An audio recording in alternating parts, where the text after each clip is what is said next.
किताबचों की मदद से मैं ये जान चुका था कि लंदन से मुख्तलिफ समतों में कई शाहराहें बाहर निकलती थी जो खुशकी के रास्ते उस शहर को दूसरे शहरों से मुंसलिक करती थी। उनमें मोटरवे M1 शुमाल में जाने वाली सबसे बड़ी और मसरूफ शाहराह थी, जिसके जरिए काउंट्री में पहुंचा जा सकता था। वीर लाइड इस बार कड़ी निगरानी में वो कह रहा था, हमें हर उस अजनबी को जिंदा या मुर्दा पकड़ लेने का हुक्म मिला है जो उससे मिलने या उस तक पहुंचने की कोशिश करे। लेकिन तुमने ये कैसे समझ लिया कि मैं उसके लिए अजनबी हूँ? उसके 3 लाख आशना सही, लेकिन उन लोगों के लिए अजनबी हो जिनके लिए वो काम करती है। लेकिन तुम मुझे कहाँ ले जा रहे हो? मैंने बरहमी के साथ कहा, इन लोगों से मेरा क्या वास्ता? थोड़ी देर सब्र करो, फिर सब मालूम हो जाएगा। वो तेज लहजे बोला, ज्यादा गर्मी दिखाने की कोशिश की तो यहीं गोली मारकर सड़क पर फेंक दूंगा। कार शहर से बिल्कुल बाहर मोटरवे पर तेज रफ्तारी के साथ उड़ी जा रही थी। रात उतर आने के सबब गाड़ी में अंधेरा था और हेडलैम्प की रोशनी में दूर तक स्याह सड़क या दरमियान में लगा हुआ फुलादी जंगला चमक रहा था। मैंने आजगी के साथ अपनी जेब से वो छोटा सा खंजर निकाल लिया जिसके जरिए मुझ तक होटल तक फौरी वापसी का हुक्म पहुंचाया गया था। सफेद फार्म से गुफ्तगू के बाद मेरे ज़हन में सूरत-ए-हाल किसी हद तक वाज़ेह होने लगी थी। वीरा पाकिस्तान से लंदन तो पहुंच गई थी, लेकिन उसे पूरी आज़ादी नहीं मिल सकी थी। तंजीम के बरतानवी बड़ों को गालबन उसकी वफादारियों पर शुबा होने लगा था और उन्होंने होटल में वीरा की निगरानी शुरू करवा दी थी, मगर वो खुद भी बिल्कुल ही बोधी नहीं थी। उसे अपनी निगरानी की भनक मिल गई थी। इसी वजह से उसने ना मुझ से फोन पर बात की, न कमरे में अपनी मौजूदगी की हवा लगने थी। इसी के साथ मौका पाकर उसने खुद अपने किसी आदमी के जरिए मुझे उस तरह वापसी का पैगाम दिया जो उसकी निगरानी करने वाले भी न पकड़ सके और मुझ पर भी सूरत-ए-हाल की नज़ाकत पूरी तरह वाज़ेह होगी। अगर खंजर फेंक के जाने के बजाय उसका कोई आदमी मुझे वापसी का पैगाम पहुंचाता तो मेरे साथ भी अताब में आ सकता था, जबकि वीरा अपने लिए पूरी एहतियात के साथ खेलने पर तुली हुई थी। इस वक्त अंधेरे में मेरी निगाहें मोटरवे का बेचैनी के साथ जायजा ले रही थी। फिर एक बार जूं ही अकब में आने वाली गाड़ियों के हेडलैम्प्स की रोशनी का सैलाब खत्म हुआ। मेरी बड़ी बेरहमी के साथ खंजर सफेद फार्म के दिल में उतार दिया। वो एक करीहा चीख के साथ अपनी निशिस्त पर उछला और गाड़ी झटके खाकर सड़क पर बड़ा सा लहरिया बनाती हुई उस फलादी जंगले की तरफ उड़ी जो दो तरफा ट्रैफिक को अलग रखने के लिए मोटरवे की दरमियानी कच्ची पट्टी में लगाया गया था। मौसम खुशगवार था, लेकिन उन जान गुस्सल लम्हात में मेरे बदन के सारे मसामात के मुंह खुल गए। जिंदगी और मौत के दरमियान बस एक लम्हे का फासला रह गया था। गाड़ी पूरी कुव्वत के साथ रेलिंग से टकराकर चिकनाचूर हो सकती थी। अकब से कोई गश्ती पुलिस पार्टी दखल अंदाज हो सकती थी या कोई मुसाफिर कार सूरत-ए-हाल का जायजा लेने के लिए ठहर सकती थी। बदतरीन असाबी तनाव के आलम में मैंने स्टीयरिंग को काबू में करते हुए उसके सब्त के दरवाजे में लगे हुए बटन दबाकर दरवाजों के कुफल खोले और ऐन उस वक्त जब उसके बदन में आलमे सकरात से गुजरते हुए अकड़ाव पैदा हुआ, मैंने उसके सम का दरवाजा खोलकर पूरी कुव्वत से उसे बाहर धकेल दिया। तेज रफ्तार कार से सड़क पर गिरकर उसका बदन फुलादी रेलिंग वाली दरमियानी पट्टी पर लुढ़का और मैंने दरवाजा बंद करके ड्राइविंग सीट संभाली। मैंने अकबनुमा आइनों की मदद से फौरन ही यह तयन कर लिया था कि शर्मनाक वारदात का कोई गवाह नहीं था। आम दिन होने की वजह से M1 पर ट्रैफिक गालबन कम था, वरना सुना यही था कि वीकेंड या लंबी तातीलात के आगाज और इख्तिताम पर लोग दूर दराज मकामात पर वक्त गुजारी और तफरीहात के लिए ये दीवाना वार मोटरवेज पर निकलते थे कि गाड़ियों के इज़्दिहाम में ट्रैफिक की रफ्तार निस्फ से भी कम रह जाती थी और ये बात मेरे हक में जाती थी। लंदन से निकलने के बाद रास्ते याद रखने की फिक्र में मैं उस अजीम शाहराह पर नस्ब तकरीबन तमाम ही निशानात को गौर से देखता आया था और मेरा ख्याल था कि उस वक्त तक हम M1 के 11वें जंक्शन से गुजर चुके थे और थोड़ी देर बाद ही 12वां जंक्शन आने वाला था, जहां से बाएं तरफ कटने वाले रास्ते पर कर्जैली सड़क पर सफर जारी रखा जा सकता था या एक तवील चक्कर काटकर दोबारा M1 के लंदन वापसी के रास्ते पर आया जा सकता था। मेरे पास न ड्राइविंग लाइसेंस था और न दूसरे शनाख्ती कागजात, इसलिए मेरे हक में यही बेहतर था कि मैं जल्द अज जल्द कार छोड़ दूं, मगर उसी के साथ मेरे लंदन वापसी भी ताखीर थी। 12वां जंक्शन आने तक मैं लंदन वापसी का फैसला कर चुका था। वहां पहुंचने के बाद ही उस कार से भी निजात हासिल की जा सकती थी। थोड़ी देर बाद मैं सफेद गाड़ी में एक ओवरहेड क्रॉसिंग के जरिए M1 को अबूर करता हुआ चंद मिनट बाद M1 पर लंदन की जानब रवा था। टक्कू ट्रेलरों और इक्का दुक्का गाड़ियों के साथ M1 पर सफर करते हुए चंद मील के बाद मैं चौंक पड़ा, क्योंकि आगे गाड़ियों की खासी भीड़ नजर आ रही थी। उसी के साथ बार बार ब्रेक लाइट्स भी चल बुझ रही थी, जिसका मतलब था कि उस मकाम पर ट्रैफिक की रवानी में कोई रुकावट दरपेश थी। ये गुमान बस एक लम्हे के लिए कायम रहा, फिर मेरी रीढ़ की हड्डी में चींटियां से रेंगने लगी। M1 के लंदन से आने वाले ट्रैक पर पुलिस की एक मोबाइल वैन एक मकाम पर रुकी हुई थी और उसकी छत पर लगी हुई सुर्ख इमरजेंसी लाइट मुसलसल गर्दिश की जा रही थी। वह मकाम कमोबेश वही था जहां मैंने जरा ही देर पहले सफेद फार्म को फेंका था। गालबन उसकी लाज दरियाफ्त कर ली गई थी या शायद वो सिर्फ शदीद जख्मी हुआ था। दूसरा ख्याल आते ही मेरे पेट में शदीद ईंधन होने लगी। दोनों तरफ का ट्रैफिक उस मकाम से सुस्त रफ्तारी से गुजरा था। हर एक को चलते चलते मालूमात हासिल करने का खबर था। मेरी कार रेंगती हुई आगे बढ़ी तो नीली वर्दियों और टोपियों में कई पुलिस अफसरान सीटियां बजाकर ट्रैफिक साफ करने की कोशिशों में मसरूफ नजर आए। अब M1 के जरिए फौरी तौर पर लंदन वापसी का फैसला करते हुए मैं एक बात बिल्कुल ही भुला बैठा था कि अब मुझे दोबारा उस खतरनाक मकाम से गुजरना होगा जहां मैंने सफेद फार्म को फेंका था। मेरी सुस्त रफ्तारी के बायस पीछे भी गाड़ियां जमा हो चुकी थी, आगे भी ट्रैफिक का हजूम था। दाएं तरफ सड़कों के वस्त में मुसलसल फुलादी बाढ़ लगी हुई थी जिसमें से साइकिल सवार भी नहीं गुजर सकता था। बाईं तरफ चढ़ती हुई सरसब्ज ढलानों पर मवेशियों को शाहराह पर आने से रोकने के लिए एक और मजबूत हिसार कायम किया गया था। किसी तरफ फरार का कोई इम्कान नहीं था। बस दिन ही सूरतें बाकी रह गई थी कि मैं वो सफेद ट्यूटा क्राउन वही ट्रैफिक की भीड़ में छोड़कर पूरी कुव्वत के साथ किसी तरफ तोड़ लगा देता या तन बतकदीर होकर रेंगती हुई रफ्तार से आगे की तरफ सफर जारी रखता। देखते देखते M1 पर लंदन जाने वाली ट्रैफिक की 5 मुतवाजी कतारें बन गई जिनमें मैं दाहिनी तरफ से दूसरी कतार में था। आखिरकार मेरी कार एक पुलिस कांस्टेबल के इतने करीब पहुंच गई कि मैं गाड़ियों के हेडलैम्प की रोशनी में उसकी आंखों में छाई हुई झुंझलाहट साफ देख सकता था, मगर मैं दानिस्ता उससे नजरें चुराता रहा। अचानक उसने तेजी के साथ सीटी बजाई और गुस्से से फिजा में हाथ लहराकर किसी को रुकने का इशारा किया। मैंने सर घुमाया और अपनी जगह मुंशबंद होकर रह गया। वो मेरी ही तरफ देख रहा था और बकता झुकता गाड़ियों के दरमियान से मेरी तरफ चला रहा था। मशीनी अंदाज में मेरा बायां पांव क्लच पर पड़ा और दाहिना एक्सीलेटर से हटकर ब्रेक पैडल पर चमका।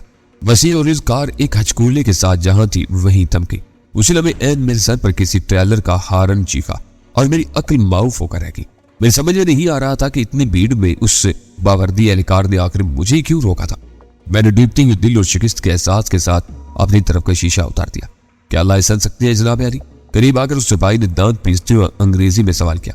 मेरे लिए वक्त की रफ्तार यकलख्त थम गई।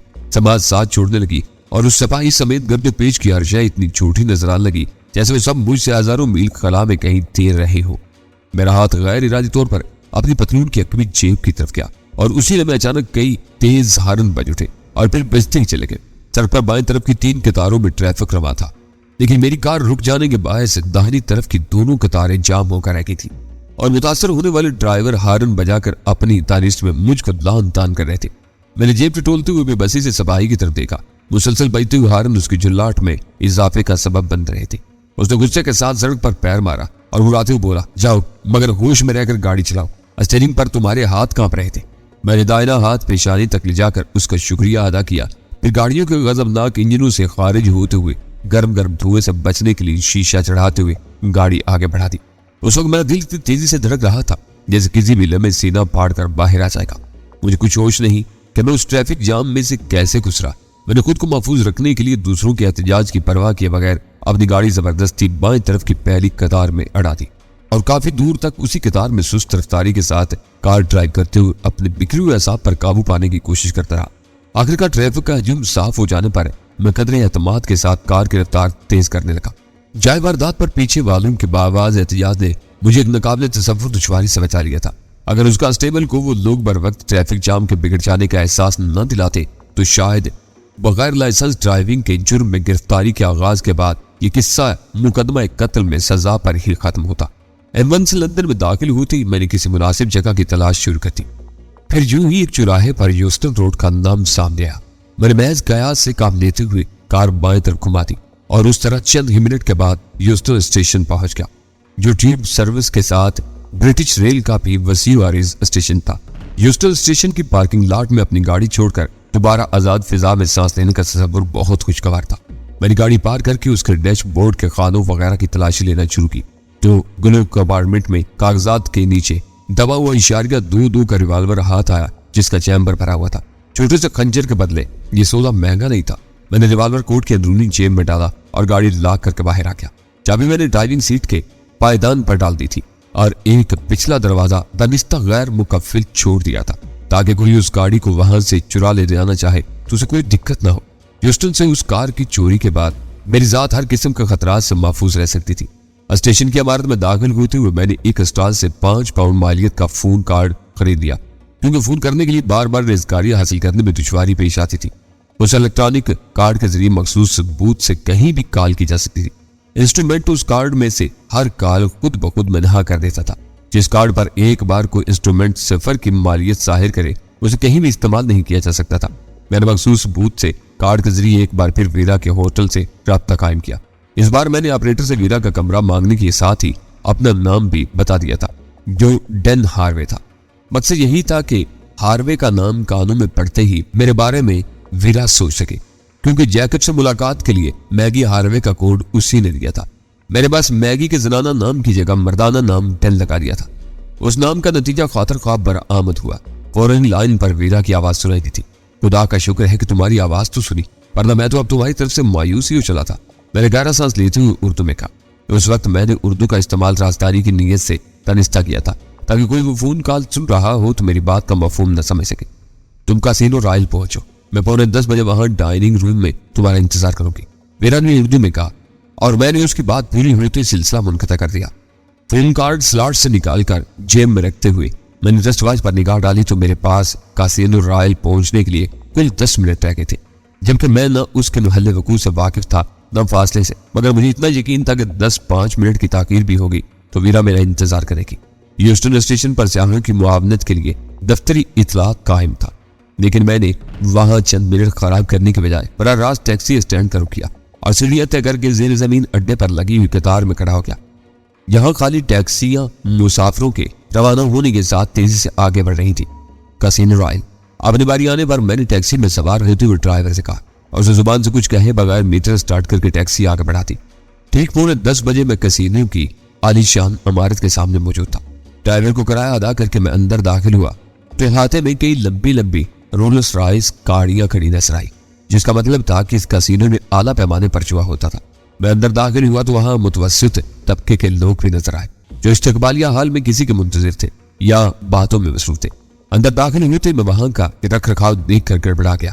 उस लम्हे कसीनो के मुलाजमीन में से एक लड़की इठलाती हुई मेरी तरफ आई। क्या मैं तुम्हारी मदद कर सकती हूँ? मुझे खातून से मिलना है, वीरा लॉयड नाम है उसका। तुम्हारा डाइनिंग हॉल किस तरफ है? मैंने ठहरे हुए लहजे में अपना मुद्दा बयान कर डाला। वह यहाँ की रुकन है। उसने खलीकाना मुस्कुराहट के साथ सवाल किया। मुझे इल्म नहीं, मैंने मुआज़रत खाना लहजे में कहा, और वो मुझे हमरा लेकर इस्तकबालिया काउंटर की तरफ बढ़ गई। वहां डेन हार्वे का नाम पहले से मौजूद था। पता चला कि वीरा ऊपर डाइनिंग हॉल में मेरी मुंतजिर थी। ऊपर का जिक्र आते ही उस लड़की के रवैये में मजीद नरमाहट पैदा होगी और मुझे साथ लेकर एक ऐसी लिफ्ट के सामने जा रुकी जिसके बाहर सिर्फ गोल्डन कार्ड होल्डर्स के लिए दर्ज था। लिफ्ट का दरवाजा एक मुअद्दब गोरे ने खोला। लड़की मेरे बारे में उसे हदायत देकर सर को खम देती हुई एक तरफ चलेगी और लिफ्ट मुझे लेकर ऊपर रवाना होगी। जिस मंजिल पर लिफ्ट रुकी वहां हर तरफ सुर्ख कालीन बिछा हुआ था। लिफ्ट से बाहर निकलते ही एक और शख्स ने बड़े एहतराम से सर को खम देकर मुझे खुशामदीद कहा, फिर उसी अंदाज में बोला, आपका कार्ड सर, ये मिस वीरा लॉयड के मेहमान हैं। मुझसे पहले ही लिफ्ट मैन बोल पड़ा और बाहर वाला मुझे साथ लेकर ऐसी आरास्ता राहदारी में दाखिल हो गया जहां तज़ाइन और आराइश के लिए बड़ी फ्याजी के साथ पैसा बहाया गया था। और उसके अंदर सुकून और खामोशी की सांस लेते हुए भी खौफ महसूस होता था। आखिरकार उसने मुझे धीमी धीमी ख्वाबनाक रोशनी में डूबे हुए डाइनिंग हॉल में पहुंचा दिया, जिससे जरा आगे तेज रोशनियों में जुए की मशीनों पर खेल हो रहा था। डाइनिंग हॉल और जुए खाने के दरमियान कोई रुकावट आयल नहीं थी, लेकिन फिर भी वहां कोई शोर नहीं था। मालूम होता था कि वहां आने वाले मुहज्जब उमरा ही थे, जो अपनी आजादियों के साथ दूसरों के हकूक का ख्याल रखने के भी आदी थे। वो जलाने वाले दरवाजे से गुजरकर 2 नशिस्तों वाली एक मेज का रुख किया, जहां वीरा बैठी सिगरेट का धुआं उड़ाने में मसरूफ थी। उसके सामने स्काच का पैग और आइस पार्ट रखा हुआ था। मुझे देखते ही उसके लोगों पर दिलफरेब मुस्कुराहट फैल गई और वो कुर्सी छोड़कर बाहर आ गई। उसने जिस वालिहाना और खालिस मगरबी अंदाज में मेरा इस्तकबाल किया, उस पर मेरे लहू में गर्मी की लहर सी तोड़ गई। लेकिन जब हमने मेज पर एक दूसरे के मुकाबले कुर्सियां संभाली तो मेरे जहन में गजाला का पैकर चाक उठा था। गजाला कहाँ है? मैंने वीरा की आंखों में आंखें डालकर बरह रास्त सवाल किया। उसके बारे में मैं खुद परेशान हूँ। वो नदामत अमेज लहजम बोली, तुम्हें यहाँ भेजने का बुनियादी सबब भी यही था कि गजाला को खतरात दरपेश थे, वरना पाकिस्तान में हालात को संभालना इतना दुश्वार नहीं था। लेकिन तुमने मुझे आखिर तक बिल्कुल बेखबर रखा। मैंने तुम लहजे में कहा, या अगर तुमने सब कुछ खुद देख लिया है, पाकिस्तान में तुम मेरी बात का यकीन न करते बल्कि उसकी रुपोशी को मेरी बदनीति समझने लगते। मैं खुद परेशान हूं कि यहाँ क्या हो रहा है। आज टोनी को जिबा कर दिया गया। पब में कालाहान नामी एक नामवर बदमाश की लाश भी मिली है। यूं मालूम हो रहा है जैसे आसमान से लाशें बरसने लगी हो। वीरा बैरे को शायद पहले ही हदायत दे चुकी थी, क्योंकि उस लम्हे वो मेरे लिए डबल पैक लिया। हम दोनों ने खामोशी से पैमानित फिजा में होले से टकराए और लबों को तर करने लगे। और तुम्हारी भी निगरानी हो रही है। चंद सानी के सुकूत के बाद मेरे पब के वाकयात पर कोई तबसरा किए बगैर कहा, या तो तुम्हें काम करने की ज्यादा आजादी होना चाहिए थी। दाऊद बहुत खतरनाक साबित हुआ है, वो तल्ख लहजे में बोली। मैं हमेशा सही अंदाजे कायम करती हूँ, लेकिन इस मामले में चोट खा गई। वो मेरे खिलाफ हेडक्वार्टर वालों के कान भरने में कामयाब हो गया है। ये निगरानी उनकी तरफ से की जा रही है ताकि तंजीम से बाहर मेरी रवाबत और वफादारियों की तहकीक की जा सके। दाऊद कहाँ है? मेरे साथ ही आया, लेकिन मैं उसकी क़यामगाह से लाइल हूँ। किसी 5 स्टार होटल में ही ठहरा होगा। जब तुम होटल आए तो मैं कमरे में मौजूद थी, मगर मैंने दानिस्ता जवाब नहीं दिया। उम्मीद है कि तुम खंजर के जरिए मिलने वाले पैगाम की अहमियत को समझ गए होगे। मैं ऐसा न करती तो तुम उस वक्त कहीं और हो सकते थे। उसकी खुशफहमी पर मैं दिल में हंस कर रह गया। वो खंजर किसने फेंका था? मैं उस वक्त किसी पर भरोसा नहीं कर सकती। कुछ दिनों तक ऐसे काम भी खुद ही करने होंगे। वो पैमाने से एक और घूंट लेते हुए बोली, सवाल यह है कि अब गजाला का क्या होगा? मैं अपनी कहानी का आगाज करने से कबल उसे अच्छी तरह टटोल लेना चाहता था। तुम यहाँ कब पहुंचे? वो अचानक सवाल कर बैठी। आज सुबह ही फ्रैंकफर्ट से आया था। मैंने कहा, तो उनसे मुलाकात नहीं हुई तुम्हारी? उसके लहजे से मायूसी मुतरशा थी। उसके मकारी पर मैं हंसे बगैर नहीं रह सका। मुलाकात तो बेशक नहीं हुई, लेकिन फोन पर बात हो गई थी। मैं मुकर्रर वक्त पर पब में पहुंचा तो वो सिबा किया जा चुका था। तो मेरे अल्फाज सुनते कुर्सी से उछल पड़े। तो तुम उसकी लाश दे चुके हो? हाँ, सुकून से सुनती रहो, मैंने सपाट लहजे में कहा। इस कदर इज़्तिराब जाहिर न करो कि दूर बैठे हुए लोग हमारी आवाजें न सुनने के बावजूद हमारी तरफ मुतवज्जा हो जाए। हो सकता है कि उन्हीं में से कोई तुम्हारी निगरानी कर रहा हो। इस तरफ से बेफिक्र रहो, इनमें से कोई मेरे पीछे आने में कामयाब नहीं हो सका। वो सारी ही पीटते रह गए होंगे, और ये सिर्फ इस वजह से मुमकिन हुआ कि तुमसे बात उर्दू में हुई थी। लेकिन कसीनो रॉयल का नाम तो सुना गया होगा। मैंने उसकी बात काट कर कहा, शायद तुमने गौर नहीं किया था। मैंने ये नाम कई हिस्सों में तोड़ कर लिया था, जैसा तुम्हारे यहाँ आम रवाज है। ऐसी अंग्रेजी में तुम 4 दिन भी तकरीर करते रहो तो यहाँ किसी के एक लफ्ज में पल्ले नहीं पड़ेगा। तलफ्फुज़ और लहजे के बगैर हर जुबान बेमानी आवाजों का मनगूबा बनकर रह जाती है। हाँ, तो तुम टोनी के बारे में क्या बता रहे थे? मैं वहां गया होता तो गजाला के बारे में कुछ भी न जान सकता। जब वो ज़िबा किया जा चुका था तो गजाला के बारे में तुम्हें कैसे मालूम हुआ? वो जल्द अज जल्द सब कुछ जानने के लिए बेचैन थी। उसे ज़िबा करने वाला काला हन वही मौजूद था। उसने अपनी बालादस्ती के जोम में खुद ही पूरी कहानी सुनाई थी। वो गजाला के खून का प्यासा हो रहा था, लेकिन उसके सितारे गर्दिश में थे कि वो मेरे हाथों मारा गया। वो उसी अंजाम का मुस्तहिक था। वो आंखें बंद करके गहरा सांस लेते हुए बोली, मुझे खुशी हुई कि वो तुम्हारे हाथों मारा गया। वाहिद आदमी था जिसे यह मालूम था कि गजाला उसके 2 आदमियों की कातिल है, वरना जैकब के भाई जोसेफ ने सख्ती के साथ बसोनिया के नाम की रट लगा रखी है, और मैंने सुना है कि वो पुलिस को गुमराह करने में कामयाब हो गए। मालूम होता है कि कालाहान से तुम्हें कुछ साथी परखाश भी थी। मैंने मानी के लहजे में कहा, बहुत मोजी और कमीना था वो नफरत अमेज लहजे में बोली। 5-6 साल पहले उसने मुझे भी अगवा करना चाहा था, लेकिन मैं उसके हाथों जख्मी होने के बावजूद बच निकली थी। फिर मुझे फौरी तौर पर मशरक के बाईद जाना पड़ गया और मैं उसे फरामोश कर बैठी। गजाला के मामले में उसका नाम सामने आते ही मेरे पुराने जख्म ताज़ा हो गए थे, और इस बार मैंने उसे अपने हाथों से जहन्नुम वासिल करने की कसम खाई हुई थी। उस जैसे म्यूजिक को मारकर तुमने वाकई अजीम काम सरंजाम दिया। बदकिस्मती से मैं निहत्था था और वो खंजर से मुसल्ला। मैंने सुल्तान शाह का जिक्र किए बगैर कहा, लेकिन सितारे अच्छे थे कि उसी का हथियार आहत आ गया और उसके मौत का बहाना बन गया। तो वाकई खुशनसीब हो, वो बोली। कालाहान आंखें बंद करके महज आवाज के सहारे सही निशाने पर खंजर फेंकता था। मैंने भी खंजर जनी उसी से सीखी थी और उसी शौक में उसका शिकार होने से बाल बाल बची थी। तुमने गजाला के बारे में अब तक मेरे सवाल का जवाब नहीं दिया। आज सुबह सवेरे कराची से रवानगी से पहले मुझे टोनी का फोन मिला था। काउंट्री से फरार के बाद गजाला न जाने कहां कहां की खाक छान थी। कल रात गए टोनी के घर पहुंची थी। उसने मुझे खबर दी कि वो इस मर्तबा गजाला को ऐसी महफूज जगह रखेगा जहां परिंदा भी पर न मार सके। मेरे वहमो गुमान में भी नहीं था कि टोनी इतनी जल्दी मार डाला जाएगा, वरना उससे उसी महफूज ठिकाने का पता ही ले लेती। अब हमें उस ठिकाने का सुराग खुद लगाना होगा। दिन भर की कोफ्त और थकान के बाद वो पहली खुशखबरी थी, जिसे सुनकर मुझे अपने सर से यकलख्त कोई भारी बोझ उतरता हुआ महसूस हुआ और मैं सुकून के साथ कुर्सी की पुष्टगाह से टीक लगाकर बैठ गया। गुफ्तगू का तसलसल टूटते ही एक वेटर आ मौजूद हुआ और मेरे मशवरे पर वीरा शराब के बजाय खाने का आर्डर नोट कराने लगी।